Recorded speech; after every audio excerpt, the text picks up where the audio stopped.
from the Denver Broncos Media Center, welcome to Broncos Country Tonight with Ryan Edwards and Benjamin Allbright.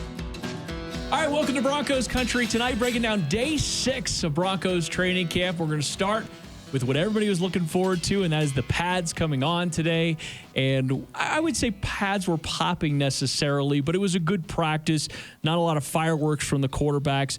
Obviously, a heavy intent on the run game. We'll get into that. But yeah, today felt like a good day for the defense overall. I mean, we've seen quite a few of these practices out here where it's been kind of back and forth. Maybe the offense wins. Defense has maybe a couple of turnovers.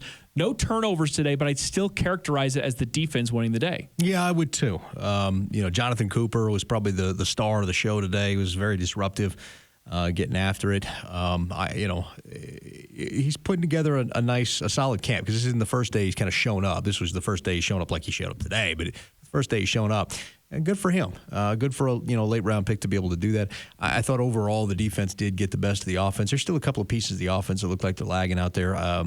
Obviously he didn't have KJ. He's got the COVID protocol stuff. Cortland still KJ looks Hamler, right. By the way. Hamler, right? Yeah. Because Kareem Jackson it was vet day. Vet day. And then you had Cortland, who's doesn't look 100% still. He's out there making some plays, but he's very clearly not 100% yet. And so some of the pieces of the offense felt like they're missing. A lot of rotation along the offensive line. Looked like they wanted to get some reps for everybody. Calvin Anderson, Bobby Massey, Cam Fleming, who got nicked up a little bit today.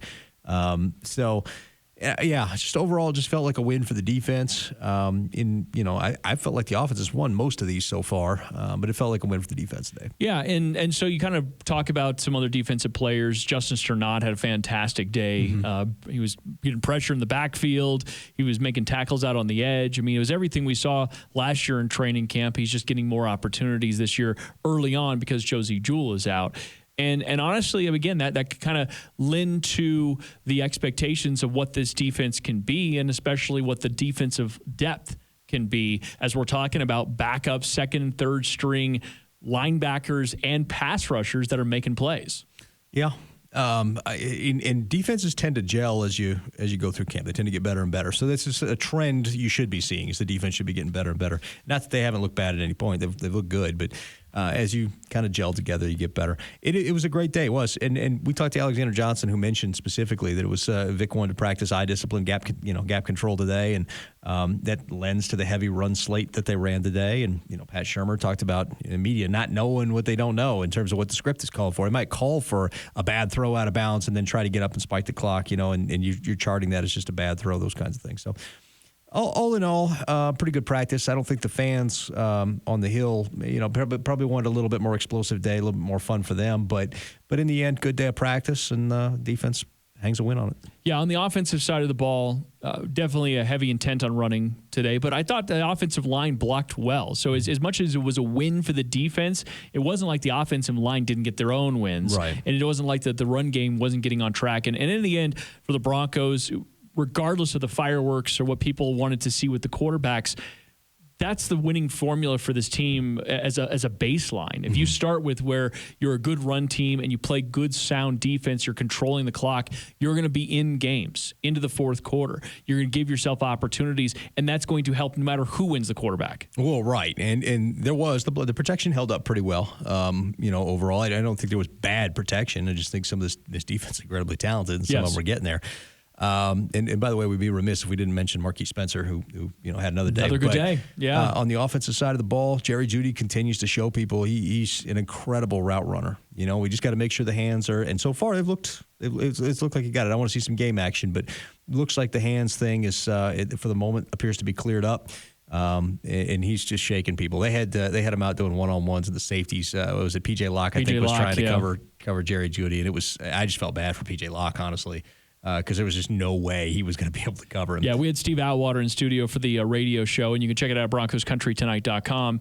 And we kind of asked him, like, what would you do in those situations? He's like, I'd ask for help. Yeah, because there's no way I'm going to be covering this guy. Right, it'd be like me out there. I mean, that's how bad it looked. It was just Jerry wasn't putting minimal effort into just shaking and baking guys. And it goes back to last year. I mean, Xavier Howard had that quote where he talked about, Jerry Jeudy being one of the most polished route runners he's ever seen. And that's a veteran corner, a top 5 corner in the NFL saying that. So if Jerry can hang on to the football, you're in for a real treat out of him this year. Yeah, he's definitely one of the highlight guys on the offensive side of the ball. The receiver, like I said, it was just an overall pretty good, even practice. Some people might even call it kind of boring, but in the end, the Broncos are going to win this year because they're doing fundamental stuff right. Mm-hmm. It isn't going to be about all the flash and the sizzle of the deep passes. They're going to need to be able to do that, but they're going to have to function in the hard-nosed, control the trenches kinds of games. And so I encourage people who are going to come away from this practice being like, I didn't really feel like the offense did really well. Actually, the offense did exactly what you wanted them to do. Mm-hmm. They hung in there. They were able to move the ball when they ran plays to get into the red zone, or when they ran even the red zone, they did move the ball. Now, they didn't score touchdowns, so that's the one thing that I come away from today's practice and saying, I would have liked to see the offense punch it in when they were inside the 10-yard line. Neither the first team or second team offense was able to do that. No, Drew got close with the pass to the running back, but ultimately couldn't complete it on fourth down. That was the one where Simmons would have dropped Simmons dropped an interception, and then Teddy also threw it to a running back in the end zone, and that was also a drop. So yeah, I mean, the defender got a hand in there, but it was still Drew was actually targeting, I think, Noah Fant. Noah Fant was coming on a cross, and then didn't see Simmons underneath. Simmons was just sort of lurking there. Right, Yep. And then Teddy, had a couple of incompletions, and then, had one completion, or would have been a completion, but the running back dropped it with, some defensive hand fighting in there. So. But otherwise, again, they practiced some situational stuff today. They were doing kind of what can you complete, and then spike the ball to give yourself a shot at a field goal, that type of thing, end of half kind of thing. Situational football. Yeah, there's a ton of situational. And I'll give Vic Fangio a lot of credit today because he really wanted to maximize the days that they have pads on. And so we've seen through most of training camp right now where when it's not pads days, it's just shells, they're out there, they're doing the ones versus twos and twos versus ones and all of that, and then they get a little bit of time for the threes. But it's been only on one field and all working. Today with the pads, they had the O-line and D-line working off to the side. They had other drills at different spots. So they were really maximizing the practice reps today, even though they had the downtime with the water breaks and all that. Today felt like a really solid all-around practice, even if it, like I said, didn't have the sizzle. Yeah, there was a brisk pace to it, kind of thing. And like I said, they do want to maximize the days they get in pads because there's so few of them. So, but I'm really looking forward to seeing this team against Minnesota, the next week. I really am, because I think that's going to be a good barometer for where they are. It's sometimes it's tough to tell because you got a good offense going against a great defense. You don't really know, is that the fact that they're not moving the ball, is that on the offense, or is that on the fact you're playing a great defense? And it's good to get guys out of their habits. Playing against a defense that you haven't seen before, you can't just pick on the bad hat. You can't just pick on Parnell Motley if he's not on the Vikings roster. Right, 100%. Very quickly on the quarterbacks, you called it a push. I think you sort of have to say that. Neither one really separated. They had a chance, as we mentioned, in the red zone. That would have been that one opportunity for either one of them to take a leap forward, potentially on the day.